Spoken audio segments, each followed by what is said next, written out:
Hi, I'm Owen from Rask Australia. Thanks for tuning in to the Rask Network. Before we get into today's show, there are a few things we have to go over. Firstly, what you're about to hear and see is limited to general information only. It's not personal financial advice like you'd get from a financial planner. Also, it's important to remember that past performance is not indicative of future performance. That means that anything that's happened in the past, or we say today, is not necessarily going to reflect what happens in the future. Lastly, please consider that any of the guests or myself are featuring on this program may have a financial interest in some of the products or shares mentioned. That's enough from me. I hope you enjoyed today's program. Hayden, welcome to the podcast, mate. Hi, Owen. How are you? I'm very good, mate. I'm very good. I'm pleased to be with you here in Sydney. You've made the commute into town. Yeah, I have. I'm sure you're glad to be avoiding this Melbourne storm I keep hearing about. Yeah, but I think you guys had it. So you guys had a bit of flooding, or at least... I feel like this whole year is just a big flood, really. Yeah, it seems a bit like that. My kinsmen in Melbourne are struggling a little bit with that, but it's lovely to be here, mate. It's lovely to be recording in Sydney. It's lovely to be recording in person. You're just saying basically all the team is remote at Pearl. I didn't know that. Yeah, so we made our first hire, I think, in March 2020. So like kind of right at the height of COVID. His name was Joe. We did like 2 days in a co-working space together and then just straight home. Right. And just kept kind of hiring remote after that because we have a few people in Melbourne, a couple of people in Southeast Asia, most people in Sydney, but they're kind of all over the place around Sydney as well. We'll get to basically how you think about building a team and stuff in a minute. Maybe we can start with some icebreaker questions. What's one thing you have learned about investing in the past year? Probably, I guess it's like an old concept that just really hit me, which was just how much leverage affects everything, because you hear a lot of people talk about, how great equities are and how they outperform housing and stuff. But just this kind of problem of there's no cheap leverage with equities, right? Like if I could get a 3% loan for equities, it wouldn't even be a conversation. That's just been on my mind a whole ton in the conversation. And I'm like, I don't really want to buy a house at the moment, but it's some cheap debt, So that comes up a lot when I think about investing because I do invest, but I'm not in any debt at the moment. And I'm like, okay, yeah, equities are probably performing well, but someone who's like 5x leverage on a house is probably on average going to be in a better position just because of that. That's probably the main thing. Yeah, exposure. Absolutely. I framed this next question, this icebreaker, as who's the greatest software engineer in Australia, but it could be just like an engineer that you've looked up to or worked with or learnt from or anything like that, or a founder even that you admire? Yeah. There's so many talented people that are peers of mine that I've known. Like the software engineers I've met are some of the most intelligent people. They like blow my mind, right? They make me feel stupid. A lot of my friends that go end up working at Google or something else, they'll like hack in. There was the one student I knew who like hacked into an Apple email and then just got poached by Apple or something. But one I became really aware of was there was this guy called Ken Robinson who used to work at the university I went to and teach at called Ken Robinson. And he it's crazy when you like read their like history, because it was like an obituary because they just passed and you see, they're like they were the first, they like started the School of Computer Science kind of out of electrical engineering. They like prepared the first programs and they were like there when the first computers came to Australia. And I know him just because he was talked about, and it definitely has motivated me in the last few months to try and pay a bit more attention to like the history of software engineering and computer science, because there's a lot of cool stuff now, but like in any industry, we're standing on the shoulders of giants, right? Yeah. So I'd love to learn more about people like him. Yeah, for sure. Let's focus a bit on your background. If I'm not mistaken, mate, you're quite young. Yep, I'm 29 at the moment. 29. Yeah, so enjoying the last moments of my 20s. It changes when you get to 30. Don't worry about that. And mainly it's upstairs where you start thinking things. Where did you go to school? Where did you study? Was computer science part of that? Yeah, I grew up in Ballina up on the Northern Rivers in New South Wales. Went to a Catholic school there, primary school and high school. I wasn't interested. You don't think about university much there. Like most of my friends didn't go to university. It's not really a topic until like year 12, if that. I kind of thought engineering was cool. Like anyone who's like, wow, plane, that's interesting. That seems magnificent. But just towards the end of high school, I think I got interested in software just because, you're a young kid, you have the internet, you play around with stuff, and you're like, oh, if I could study that and learn more about it, that sounds good. So I came to Sydney, when I was 18, to study at UNSW here in the East, just software engineering. I did a computer science degree with honors. And that was most of my time at uni. So like I'm a software engineer by trade, essentially. Like I did years of programming, been programming for 10, 12 years or something like that. And I haven't left Sydney since yet. So I've been here for nearly half my kind of, the life I remember. Yep. Yeah. The one thing that I'm super envious of with people like yourself is that you can build things from your bedroom, from your garage. Like you don't need tools, you just need your computer, right? And you have an idea and you can test it. It's agile. I'm imagining the answer is yes, before Perla, like going back to when you started learning how to program and whatever, did you work on things and build things? And if you did, like what are some of the things that you use to train yourself and learn?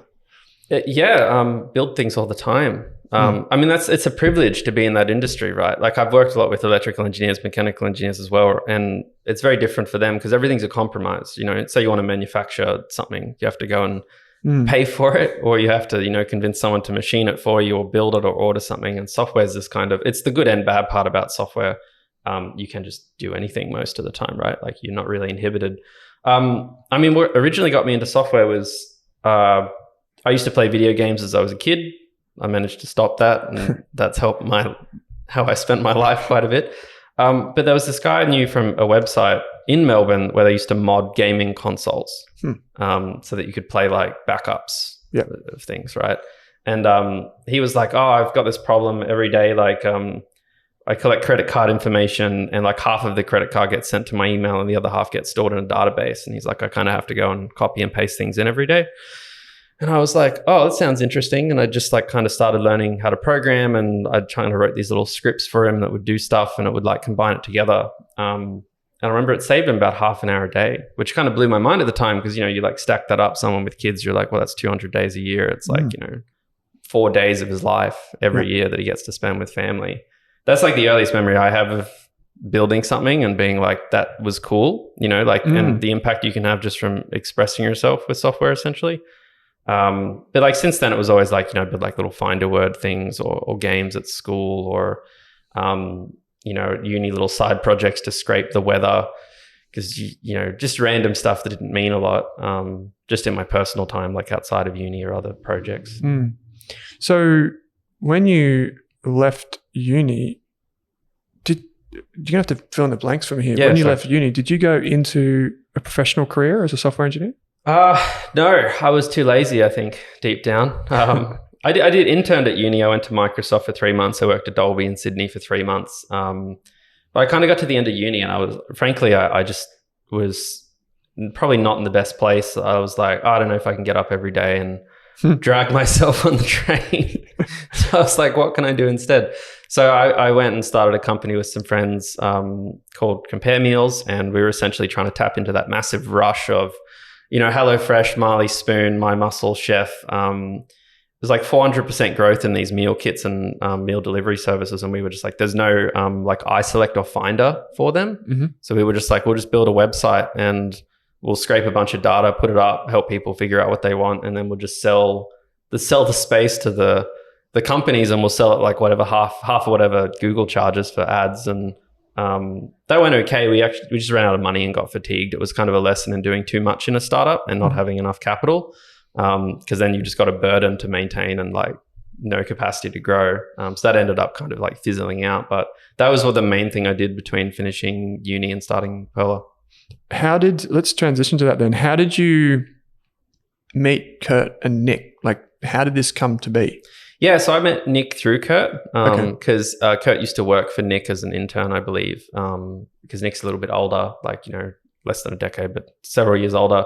I knew Kurt through university. We lived at a residential college together. So he started a year after me. So we would have met in 2013, long time ago. Yeah. And we just kind of half stayed in touch for years until 2018 when he just started talking to me about his interest and his and Nick's mutual interest in trying to, start a company to essentially help in the finance space. Very broad vision of just, kind of unscrewing finance, which I'm sure everyone gets. Yeah. So what convinced you? Like, do you remember any conversations that you had, like when you first met Nick or something like this, where you guys came together and you're like, this thing could be better? At the start, it was one of those cases where, Kurt and Nick had an idea and I was like, let me help you out. I'll come and, advise for a bit.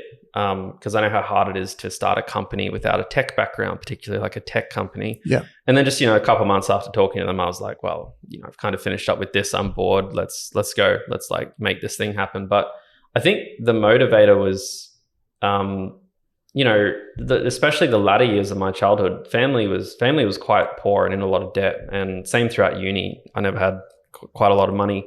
So one of those like families of like financial scarcity. So I think there was always an impression on me for the longest time, that, like money's everything, not in the sense of, like glamour or whatever, but it's like, if you don't get that right, everything in life is like hard, right? Like relationships break down and like you're stressed and you can't do the things you enjoy. So I didn't think I realized it until I talked to them about it, but it's like, well, if there's one thing you want to help people get right, it's probably money. And you say, well, mental health's very interesting to me, but it's like, if you can get on top of your finances, it makes dealing with mental health like much easier, right? Yeah, for sure. So that just kind of got me interested in the broad idea, I think, which originally started with can we make it easier to build a balanced portfolio? And it just kind of bled over months after we started it a bit more into that, like the fundamental mission of Perla was always like, how can we make, investing and saving accessible? How can we help people talk about money? Which you can empathize with, right? For sure. And that, I guess that got me hooked because it's like awesome. It's probably one of the most important things you can do, which is why I love the podcast as well, right? Yeah, cool. I so much respect for that. So in the early days, like you said, like after a few months, you'd finished up with the other thing. You're like, yeah, I'll give this a crack. In the early days, how did you go about, I guess, researching the industry from like a technology perspective? How do you kind of scrape all that information and then think to yourself, well, these are the bits that matter. This is what I need to work on. This is the challenge here. And then have a vision that makes it scalable. I feel like with the regulatory environment, with the payments infrastructure, just the ASX, all these different like bodies and industries and regulations from a software development perspective adds complexity.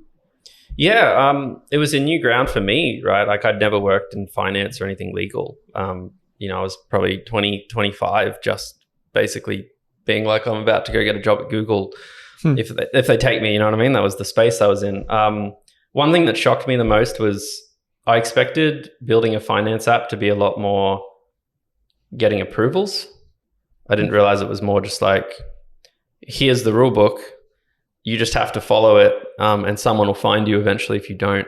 So that was a little bit surprising because I was just waiting for someone to always like approve it. But it's like, no, you can just kind of, like a good example is like direct debits. Like if I have your BSB and account number, you can just direct debit it, right?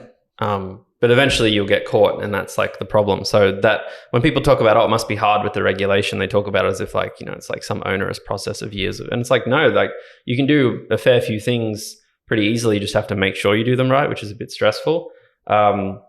But early on, we started with the whole make it easy to rebalance a portfolio. Where I think things really picked up for us was when we just kind of discovered the FIRE community, right? Financial Independence Retire Early, for those who haven't heard of it. And that was like the first niche where we were like, we have a vision here. And it took like a year. It's like a year of floundering. People have this idea that you just sit down and you're like, oh, we're just going to build this cool product. And it's like, no, it took like a year or maybe longer to figure out what the hell we were doing. And that FIRE focus was great because we had a market of a few thousand people easily who were just like, no, I every week invest a lot of money into these ETFs and I want to not look at it or think about it. A lot of our general customers are like a diluted version of that. So it gave us a great starting point that we could then like spring out of after that. So the FIRE community, is it just that they were passionate and you aligned philosophically? Auto invest was a big feature for us early on. I think at the time we were the only company that you could do this like direct debit style of investing, pulling money every week or month or 2 months or something like that. And that got us most of our early customers, right? Like you had your like automatic style investing, like your Raise and Spaceship. They've been doing direct debit investing for a long time, but you never had this with direct equity. So, 2020, as far as I know, we were the only place you could debit $1,000 automatically from your account and put it straight into an ETF or a series of ETFs or something like that. What are some of the other challenges that, I guess, for the industry and that you think you can solve? It's a good question because there's a lot of challenges in the industry, and sometimes we're inhibited by tech. This is the interesting thing about finance, particularly coming from a software background, is that there's still so much room to grow. Like you look at some things like, say, video streaming and stuff, and it's like, well, how much further can we go? Netflix, YouTube, they stream videos at a high quality. It's like, great. But finance, here are some of the things that annoy us. It's like, well, brokerage is like a flat fee to us. It's like, that's annoying because most people don't want to save up $500 at a time and invest it, right? They want to put, most people would probably want to put away money every day or money every week, right? Like every Friday evening or something like that. But that's prohibitive in the equities world because flat brokerage. Whole units is kind of frustrating as well for people. And it's confusing. Someone's like, I want to buy a share in VAS. And it's like, okay, that's $82. It's like, can I buy $100 of VAS? Like, no, and then they're like, but I have $100 aside psychologically. What am I going to do with the 18? So like the whole unit thing and the flat brokerage is hard, but they're hard problems to solve because the whole unit thing is like an ASIC regulated. Like ASIC could probably change their mind on it. I think the technology would exist to do fractional direct ownership with the ASX or something if they wanted to build it. And on the flat brokerage, that's just how we're charged, by our partners. So there's a lot of challenges that are sadly reliant on technology providers who are probably themselves reliant on technology providers. There's always like stacks to it, but most of what we try and focus on is purely, helping customers organize their life, like, automate more things that they would normally do manually, or just building better experiences that align to what like a probably typical everyday investor wants to do, which is, less BS and more straightforward investing. Do you think there's so like I deal with a bit of I deal with a lot of like financial planners and wealth managers, and they've had these platforms for a long time. Like when I say platforms, you know what I'm talking about, like the platforms that kind of manage heaps of different elements of finances for clients. And yet on our side of the fence, like on the everyday investing side of the fence, you have like there's a bank account, then there's a broker, then there's super, and then there's all different things all over the place, and there's a share registry, everyone has to manage everything. Is that itself a huge challenge as well? Because like, I feel like what you're trying to get at is not necessarily just, we just do this one thing and this one thing only. Yeah, is the question that, the challenges of there being too much for people? Is that? Yeah, I guess like if you look at like the advised space, they can have a platform that kind of manages their tax reporting, their superannuation contributions, their managed funds, their direct equity. They can just do all that in one. Yeah. For like the mortals, or the rest of us, it's like there's not that. Yeah. No, there's too much going on. That's before you even get to tax, right? Yeah. Tax is like a whole other bucket hole, and we have that. So like, take something like Perla. It's like, okay, you sign up to Perla, you invest in an ETF, you invest in a couple of ETFs, and then you end up getting emails from share registries, and it's like, okay, great, now it's tax time. Should I use this share site thing that my friends are telling me about? Share sites asking for information from the share registries, right? It's like, It's such a bottomless pit. We'd love to, we've thought about doing things like, should we invest our time into screen scraping those share registries? So, we take your username and password, we store it, which is the problem of why we don't want to do it, because it's just a liability. But we go and we log into them for you, and we pull the data so you don't have to worry about them. They're the ways we can try and solve it. Now, ideally, they'd provide us with better tech solutions, but a lot of these companies are either they don't have the motivation to change, or I'm sure some of them do, but the bureaucracy or the overhead's quite a lot. But yeah, it's absolutely a challenge for consumers. I think that's one of the reasons why managed fund products seem to do so well. Like a Spaceship, because they can just kind of package it all up in a little bundle. They don't have to worry about registries and tax. They can just send out one statement at the end. As opposed to our customers, questions about cost spacing and everything else, they're just too complex. We've been trying something recently where when a share registry emails you for something like you need to update your tax reporting, instead of it going to the customer, it comes to us and we like reroute it to the customer. Been trialing this, and we just put like a Perla header at the top of the email and then the rest of the email. And it's interesting to kind of see that that's less scary for people because like they signed up to Perla. Yeah. And now they're getting emails from a company, called Melbourne Securities or Link Market Services. And they're like, is this spam? Optus is hacked. I don't know. Everyone's freaking out. It's hard. Yeah. Yeah. That's interesting, isn't it? That's actually one place I wanted to go with you, which is on security. Building a platform that involves money is a very sensitive thing for people, right? Yep. How do you, as an engineer, ensure that things like Optus don't happen? Yeah, and that's a good question. And it's particularly tough in the startup environment too, because you're always getting crunched. And, security is the highest priority for us, of course. But you have to make compromises somewhere, right? Like there are times we push out something to our front end and we know that it might be a little awkward or the loading button doesn't work. So like the user's a bit unsure if they clicked it. Yeah. They're compromises we're happy to make in a broader agenda of progress. Yeah. But some of the stability and security things you kind of can't compromise on. But the main thing is you just need to get good engineers thinking about the problem. And a lot of your risk comes down to a very narrow space. So like for us, most of the risky things we hold are bank details and bank history. There's not a lot of risk we carry on the investing space because we have a broker that kind of, we work through their API. Mm-hmm. Whereas with customer funds, like we direct debit them, we kind of built a lot of that system. We do things like our spare change roundups, which, rely on us actually seeing your bank history. For things like that, usually we're just very, production access is only between myself and our senior engineer. So like no one else can physically access that data like directly.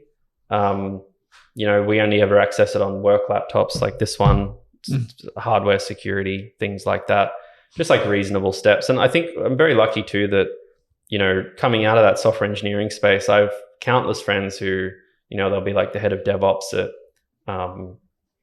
Canva. I've got friends in security at Google, Atlassian, like all over the place. And it's great because you can lean on them too and like ask them questions like, who are thinking about doing this. And they'll be like, oh, it's a little bit extreme for like a startup, or they'll be like, yeah, no, we do this. This is like pretty standard practice. So this is how we separate stuff out. Or in our case, we're also chasing some certifications for InfoSec security stuff. So just getting the rubber stamp that we're like, compliant. And that's helpful too, because it just forces you to care about these little details that you might not otherwise care about, particularly when you're managing boring stuff like Amazon Web Services. And they'll be like, you shouldn't have this instance of this thing running when you're not using it. And you're like, oh, it's fine, but sure, let's develop our practices even better.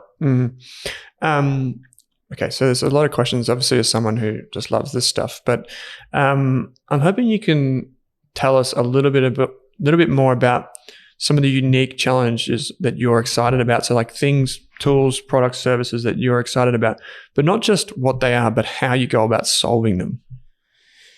Yeah. I'd say that one of the biggest ones recently was like our big automation revamp, where we were saying, let's figure out a way how to universalize, roundups and regular deposits into like multiple products and stuff. And I have a fairly broad vision for this feature on our platform, which is that everyone gets paid, hopefully. Then they spend their money on food, bills, other discretionary spend, and they've got a bunch left over.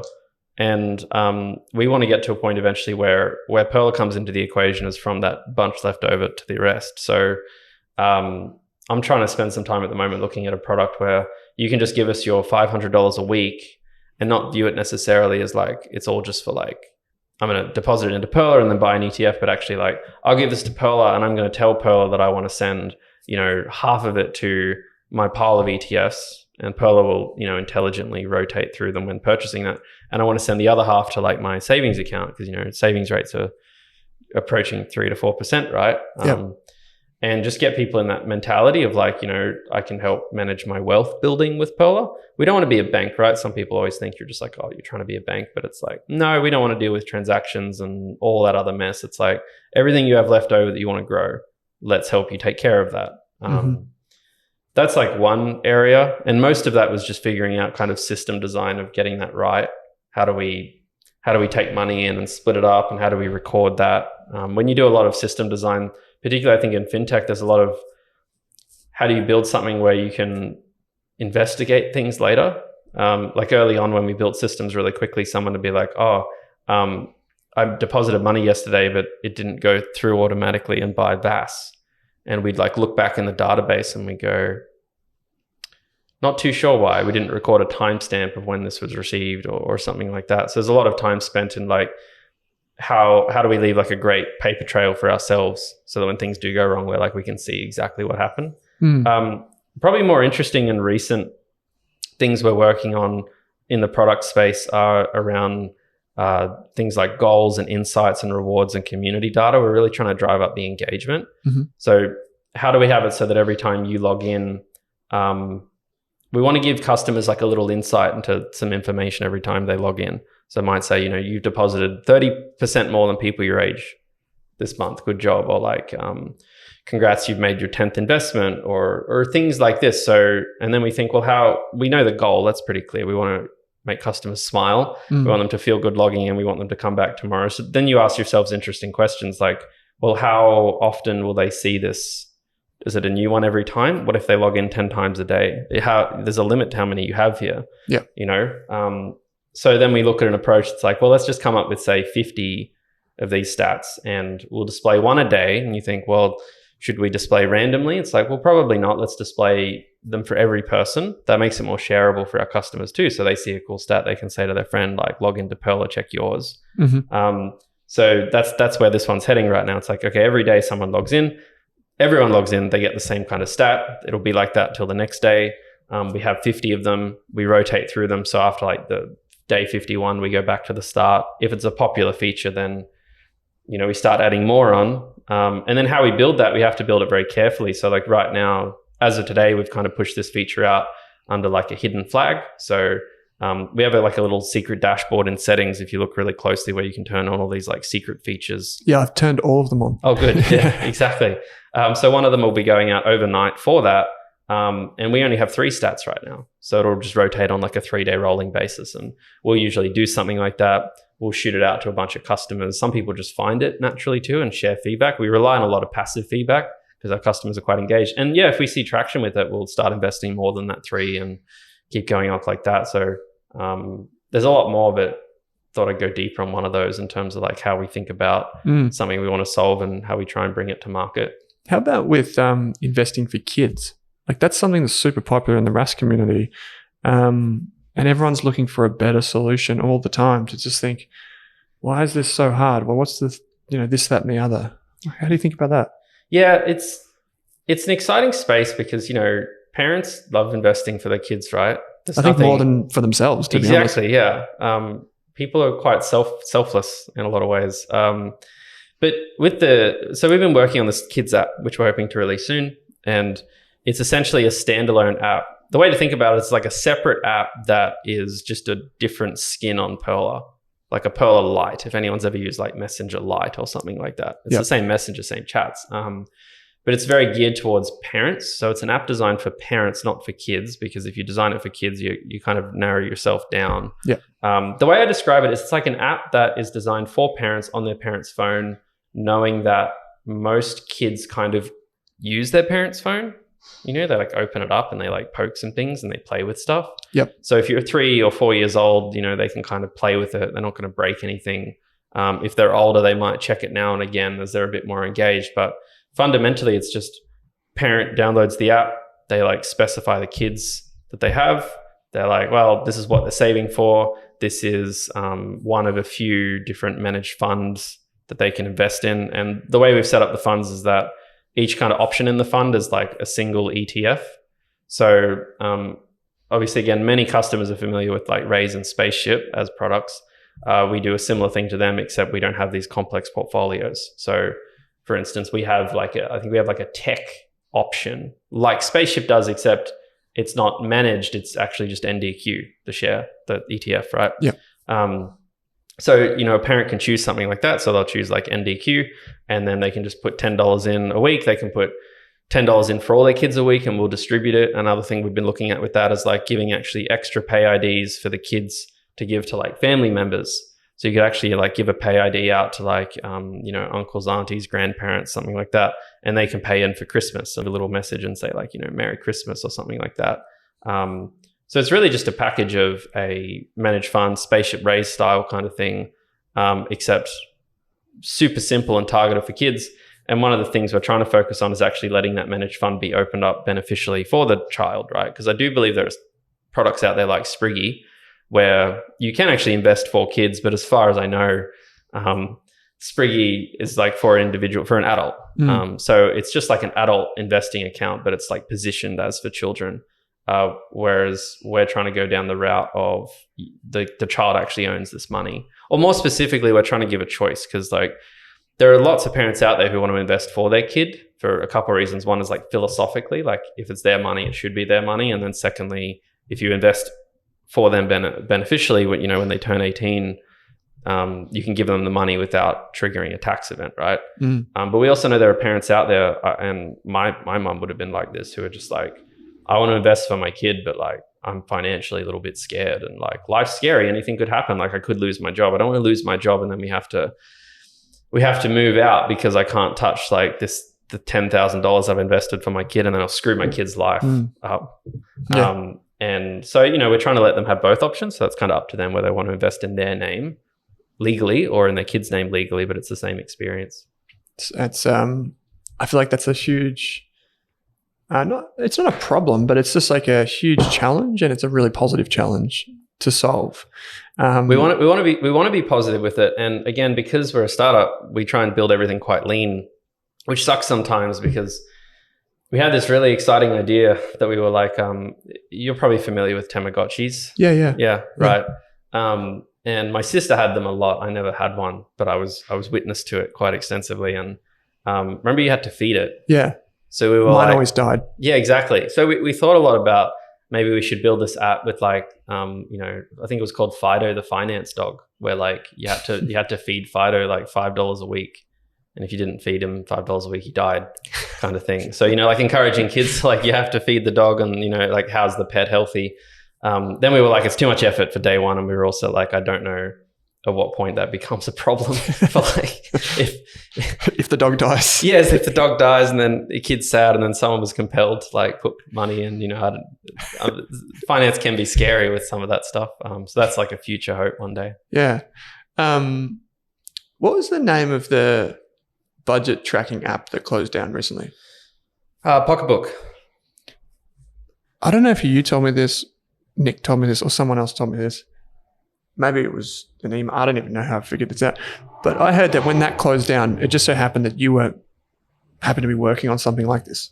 Yeah, a few things happened back in July, August, which were our trading volume went down. People are scared to invest, naturally.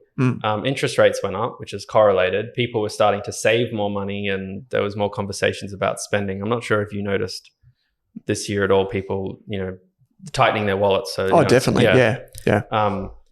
And we also had just moved to open banking, which was really interesting for us because prior to like March or somewhere in that period, if you were to connect your bank account on Pearler, it was using the old screen scraping, which was true for everyone else.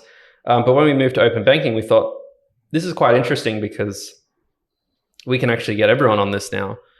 We would love to force all customers to have to connect their bank account because it's better for them. We can provide an experience. It helps us de-risk fraud, which means that we don't have to be as careful with customers who are good customers and stuff. But you just don't want to push that if it's screen scraping because you're kind of putting people between a rock and a hard place. But with open banking, we were like, well, now we can get tons of this data from our customers.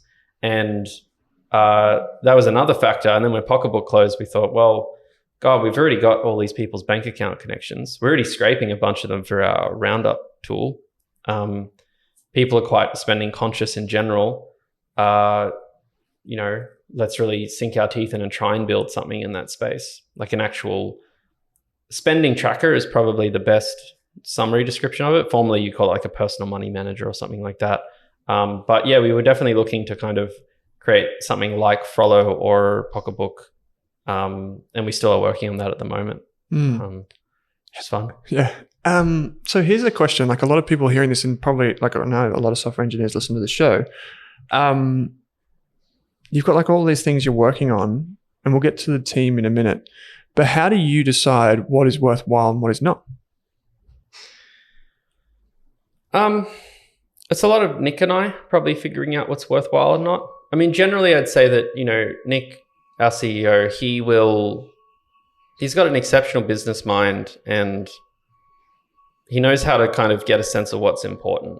Like the kids app is all him, in the sense of like, well, there's clearly a market problem here. It's too hard to invest for your kids. He talks to people like you and he'll understand how successful it may or may not be. And we won't get everything right, but he'll have a fairly good idea. I usually work with him to kind of figure out, what are the 10 or 12 things that we care about right now. So it might be like the kids app and the insight stuff and all those other engagement tools, and then maybe some of the spending tracker. And then from there, where I probably take it over more myself is figuring out how we do all those things at once.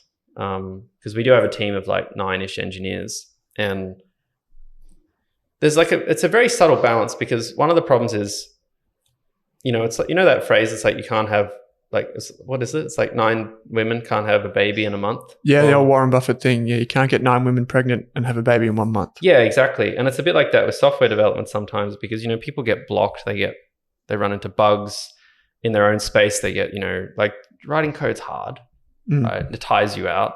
So they get fatigued on that, and then they might get blocked on like, I don't know what copy should be there, or maybe it's ready to be released, but customers haven't given feedback yet. Or maybe it's something to do with open banking or another partnership where the API we're using just is broken, and we have to wait 2 days for the team in the Ukraine to get back to us, or wherever they're based, because, there's a few like lines of communication. And there's like an inherent inefficiency to getting stuff done, and you can only work so quick. So we try and generally say, well, here are the broad priorities. Here are the things that matter most, but we're going to give you, like, each engineer in the team generally is working on like 2 or 3 initiatives at the same time. And that's how they'll work. So like, for instance, Sabrina, one of the loveliest people in our company, she's pretty much running a kids app, and she'll work on that as much as she possibly can until she can't. And then she'll be working on like kind of thing 2 and 3. And therefore we run a lot of stuff in parallel, and like different engineers. We don't have like a big team all working on the same stuff. We'll typically have like, 6 or 7 people, say, working on like 2 or 3 things each. And my job mostly is actually just helping people get the compromise right. So to that insights example I said before, it's like, well, a big, like a NAB could probably do some project like that. They'd spend a month planning it. They get it all right. They build it all out. They test it all at once, and they ship it, kind of thing. Whereas most of my job is honestly just trying to help figure out, what's that minimum step forward that we have to do to keep going. And like because if we get things into production quicker, customers test it for us, because they're curious. And we know when we can push things in that if they break, it's not really, it's just you click on the share button and it doesn't work. It's not like no one's losing money or anything. We get that stuff right. So it's mostly just navigating that out. And that's how we prioritize with Nick. And then I work with the team to figure out how we can just move quickly, because everything's like a compromise, and speed's quite important for us. Is most of the team are engineers then? Yeah, so we've got like 20 people, 3 customer service, a product manager, a designer, Thomas, our content and community manager. I can't remember what his exact title is. He just does a lot of important stuff.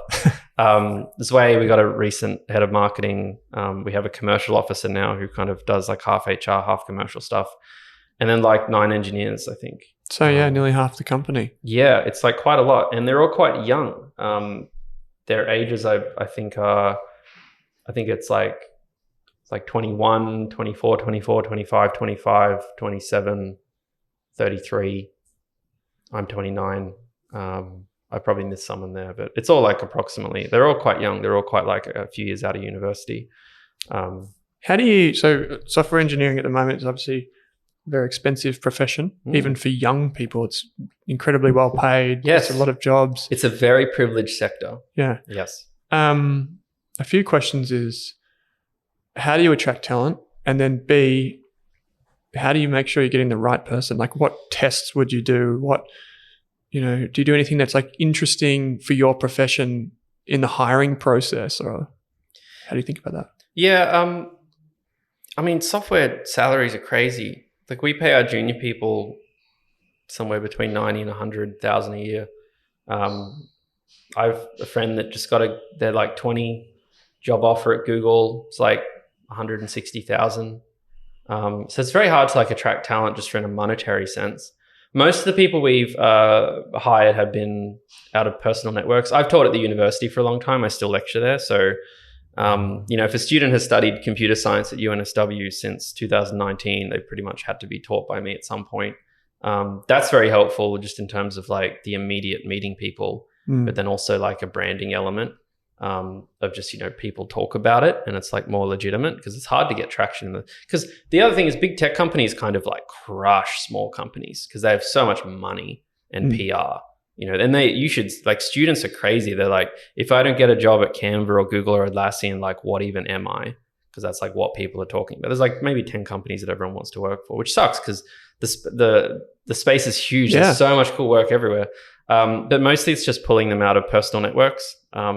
In terms of interviewing, most of the time we try and do a bit of like a programming trial. We usually get them to sign an NDA. We give them access to our code base, and we ask them to do a fairly straightforward task that relies on them to get a little bit of everything right. And we just let them go. And we like, if you have questions, ask us. Take a week, take 2 weeks. You can kind of tell by, how long they take, how they do it, the kinds of questions they ask. And all we really look for is, we look for smart people, like smart mode. Like if you're smart and you're hungry, it's like amazing for us, because you will get great things out of you. It's a bonus if you already know a lot of what you need to know. And that's kind of an important thing in a startup because, we don't have that ability to kind of bleed intern losses. And then be like, oh, it'll pay off in a year. I think it's like, I remember someone reported once, it was like, it takes a tech company like typically 2 years to like pay off an investment into. It's probably some BS stat, but it makes sense, right? But tech's like that in general. Like when I interviewed at Microsoft, when I interned there for 3 months, I did 4 one-hour interviews back to back just to like get it in. And it was like basically like sit down in a room with a whiteboard and like, we're going to examine you. Here's a question, like give us an answer. Tech's always been a bit like that. Very practical minded. They, less crap. So we kind of do a similar thing, but you can't really, I don't think you can learn a lot in an hour with someone in an isolated thing.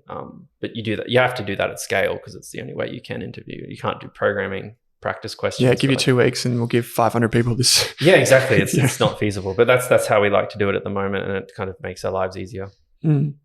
If you were starting Perlin today, yep. What would you do differently? So probably spend more time on mobile. It's the desktop mobile question is so tricky.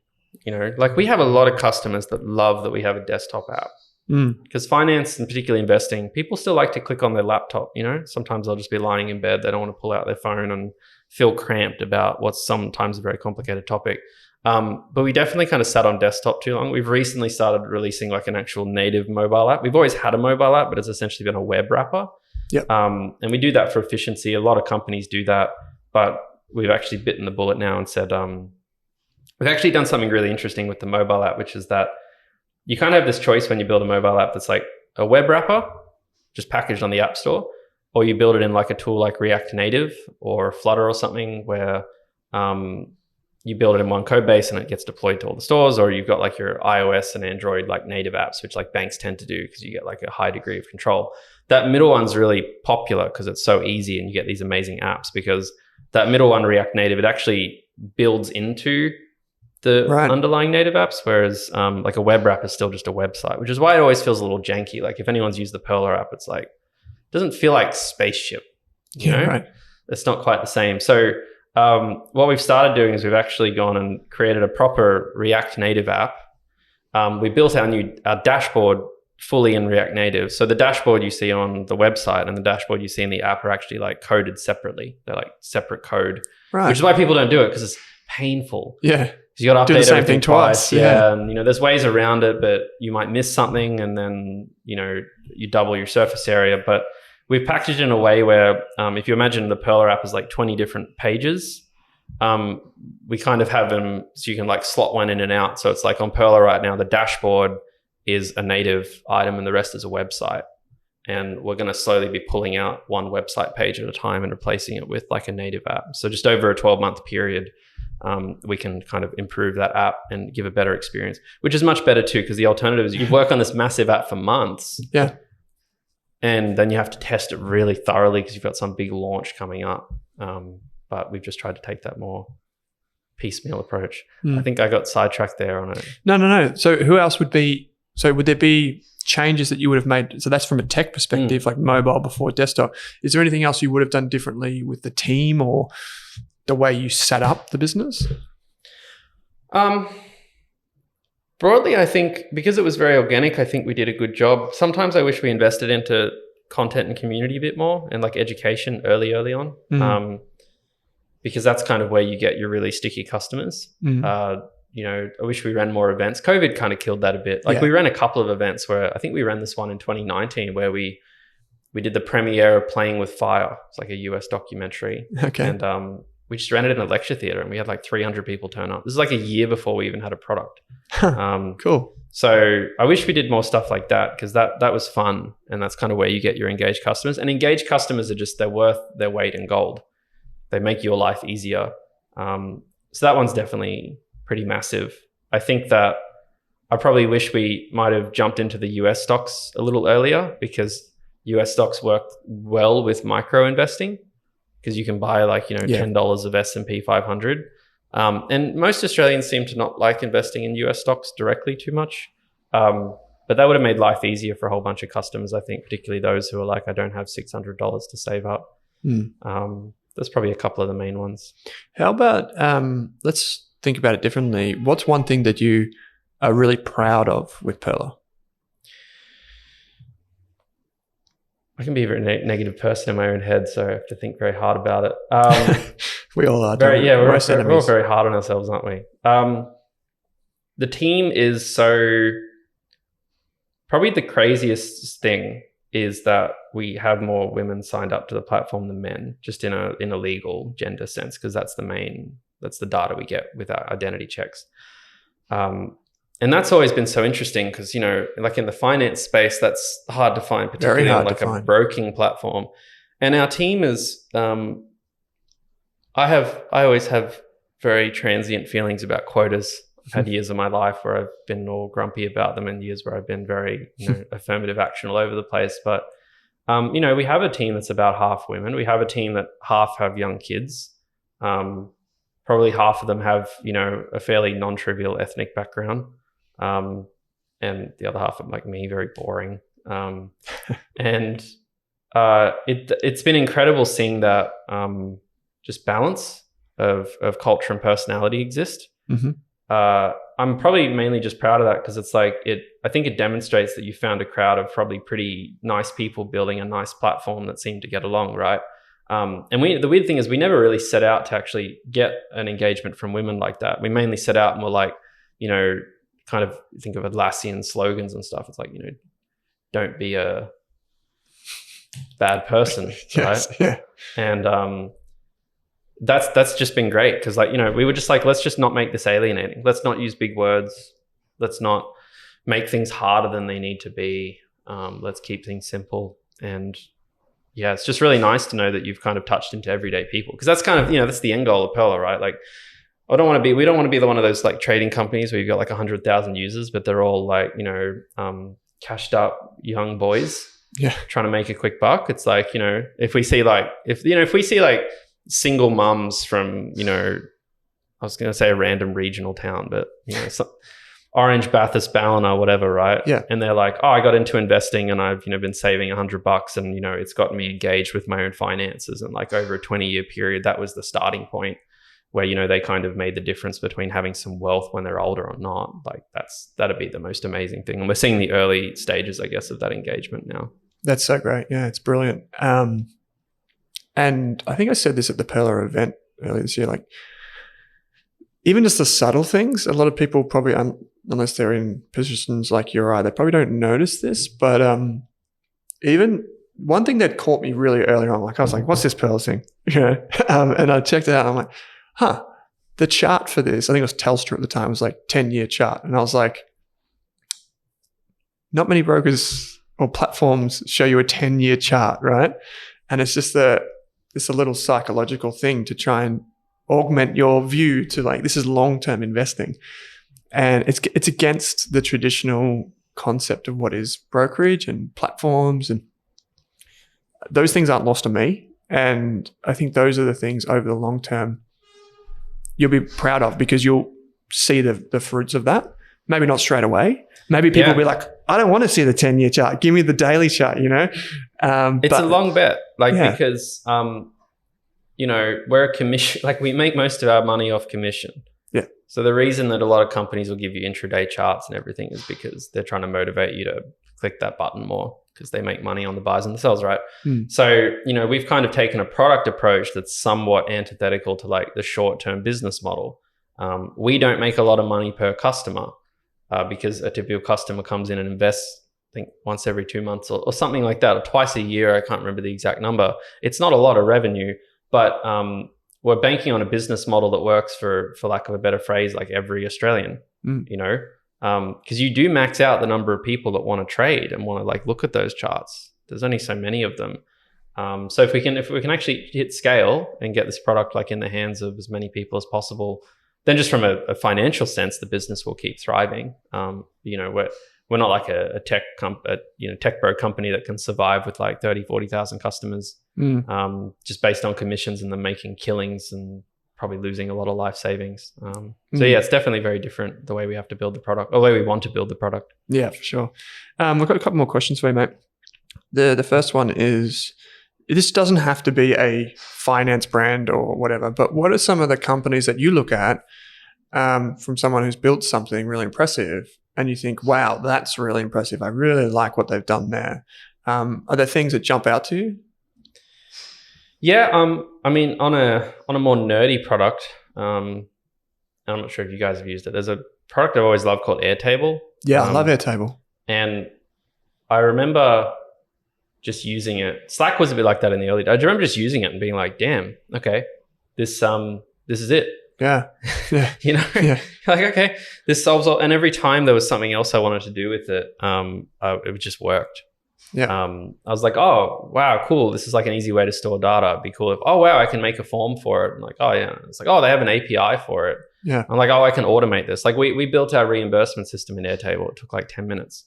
So you just like upload your reimbursements, gets approved by a manager. It's all stored somewhere. It's just like an incredibly straightforward product, but I appreciate that it's again, a very techie, it is, tech scene product. Yeah. Notion is probably another one that I thought was like crazy right good. Here. Yeah. I've been using Confluence for like 10 years and I never quite made it onto Notion, like fully. Yeah. Because I was so caught in Confluence, but I have to credit Notion for making Confluence fix its crap. If anyone's ever used Confluence for like a long time, it only really got good as far as I'm concerned, like a year or two ago, which I think was when Notion just started like sucking people off them. Yeah. Because it used to be really slow. I just love a good product that solves a problem and makes sense, you know? I always say like, to-do list. I've never found a to-do list app that's ever worked, right? Yeah. And it's so interesting to me that, it's just, there's never been a Slack for to-do lists, has there? It's just like punched through everything. So anytime someone could just like punch through a space, I absolutely love it. But yeah. Maybe coming soon, Hayden's to-do list. Yeah, that's it. If I can crack it one day, probably not. Which product, this has been more controversial, mate. Which companies, platforms, products, etc. Do you think, that is not, like, I don't know how it got here. Like, how did it get to this point? It's so widely adopted, but it's just not good. Some Atlassian products. Yeah. I mean, I love Scott and Mike. co-founders of Atlassian, like two of my favorite people in the world. But I'm always shocked how popular Jira is. Jira is like task tracking software. And everyone seems to complain about it. There was like a thing I remember. It was like, feel bad bagging out on it because I love those guys. But it's like, there was like a riots outside of Atlassian the other day or something about them supporting Russia, you know, that kind of thing. Yeah. And the top comment was like upvoted on Reddit. It was like, surely Atlassian can't be supporting Russia. They can barely even support Jira. And I was just like, there's like such a frustration on the internet. I'm amazed how popular their products are, given that some people complain about them a lot. But I do think they've gotten a lot better. But again, it's a very techie answer. Unlike the investing sense, I'm still shocked that the share registries exist. Yeah. They're like some of the worst products you can use. It's very confusing. Like even I find them confusing. It's like my full-time job essentially. But that's interesting because like I was chatting to some venture capitalists earlier this week, and they were saying like, I know everyone says like Bitcoin fixes this or solves this, but like this is one of the things where there's like probably a case to be made for like a Web3 application to help with this type of thing. And so maybe their time one day will come to an end, and what we know today will be different, maybe. Probably. I mean, tech moves ferociously fast. Like even I think about like open banking now, real-time payments. We're going to have pretty much everyone's going to be on real-time direct debits in like probably a year, the way things are going. There's so much exciting, like I think, innovation in the finance space. Just very far behind, right? And you also forget how amazing Australia is. Like we have a crazy amount of tech here when you compare it to other countries, maybe not the UK or some parts of the US, but I always forget how far ahead we are, which scares the hell out of me. When you go to like Germany or something and they're like, everyone still goes into banks to do everything. Yeah. It's exciting though. Yeah, it is exciting. It's an exciting space to be in because you feel like there's still so much to go. But it's so slow too. Someone was telling me the person who like did the OSCO Pay ID real-time stuff, they like started that in like 1999 was like when they first like got. Oh, wow. Because, you got to plan it for years and then you got to get the banks on and then they all have to commit to it for it to work. That's the other problem with banking, right? If the banks you have to force every bank to do it. Yeah. And then most of them don't. And we see that with Pay2. So Pay2, I'm pretty sure like July 1, I think it was July 1 originally, every bank was meant to have a system where you could do real-time direct debit. So what that means is like Pearler could, through the bank, say, I want to pull $1,000 from your account every month. And without ever knowing your bank details, well, maybe not yet, but like, we connect to the bank just like how you do with open banking now. But like banks were just slow and a bunch weren't working and they just get fined, but they don't care. I mean, they probably care, but like, the fine is not materially painful to them. So, they'll just pay it out for a year as their teams figure things out. Yeah. So it's slow, but it's inevitable, which is exciting. Yeah. And you're at the pointy end of that, mate, which is really cool. So yeah, lots of fun. Yeah. Do you have any job openings if anyone's listening and they're like, Pearler? This is a question you were asked on your product roadmap not long ago. Yeah. Send me an email. Nick's very good at kind of reminding me how businesses work because, again, I'm like a tech person converted into a business owner. Yeah. So there's always still learning for me, but we'll hire anyone if we think there's value in it, right?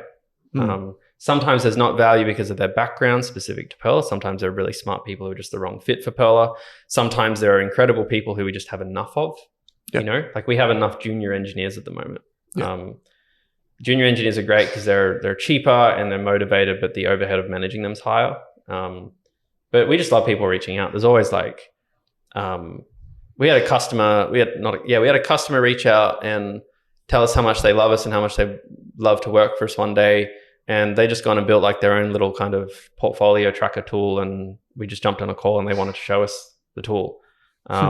And the engagement's great. So generally, if there are people who love Pearl, I mean, some of our employees are ex-customers as well. Like Vinit, he's on our customer service. If you call customer service, you'll have a 1 in 3 chance of him answering. But he used to be a customer and he just reached out and was like, I saw you guys had a job opening in customer service. I'd love to work for you. It's actually so great. Sorry, like tangent, but like our customer service team is, I think, probably very reflective of some of the stuff I'm proud of. Like we have Kathy who leads it and she's like an ex-Qantas flight attendant who is looking to change careers. Like she'd been there for 14 years, 2008, I think. came into Pearler, now like looks after customer service. Vinit is from a small town in Victoria called Echuca.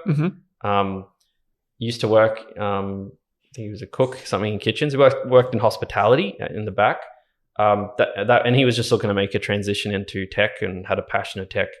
And sometimes, it's just really nice. And it plays with the customers so well too, because, they're really empathetic. Because most people in our company, like 90% of them had virtually no engagement with person. Like they're pretty much like your listeners in the sense, they're all like wannabes, not in the negative sense of the word, but in like that, I want to be better. I want to learn more, and I'm motivated to, and I don't know a lot just yet. I'm on a journey. And that just plays out.